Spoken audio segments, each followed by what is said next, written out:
বাংলায় মানুষের সরকার, জনগণের সরকার প্রতিষ্ঠিত হওয়ার পরে 15 বছর ধরে যে সকল তৃণমূলের গুন্ডারা, হারমাতরা, সমাজ বিরোধীরা নিজের এলাকাকে অশান্ত রাখত এবং দুর্নীতির সঙ্গে যুক্ত থাকত, তারা তাদের পাপকর্মের কথা মনে করে এলাকা ছেড়ে পালিয়ে গিয়েছিল।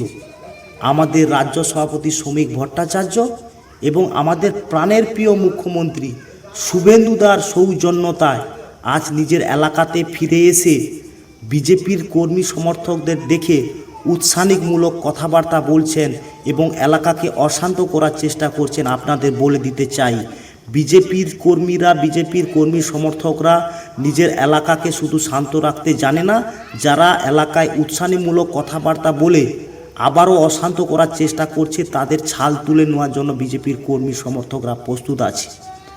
আমরা বিজেপির সাধারণ কর্মী সমর্থক, আমাদের কোনো পদের লোভ নেই, আর আমরা পদ বাঁচানোর জন্য লড়াই করি না। তাই আপনাদের বলছি, আপনারা বাড়িতে এসেছেন, ভদ্রভাবে থাকার চেষ্টা করুন, না হলে আমাদের ছেলেরা ছাল তুলে নেওয়ার জন্য প্রস্তুত আছে। নিজের এলাকাকে শান্ত রাখার জন্য যা যা করার ব্যবস্থা বিজেপির ছেলেরা তা করবে। আর আপনারা বাড়িতে এসেছেন বলে ভাবছেন আমাদের সব মাপ হয়ে গেছে, আপনাদের প্রত্যেকের পাই টু পাই হিসাব হবে। এখন বাড়িতে আছেন, সাবধানে থাকুন, ভালো থাকুন, সুস্থ থাকুন।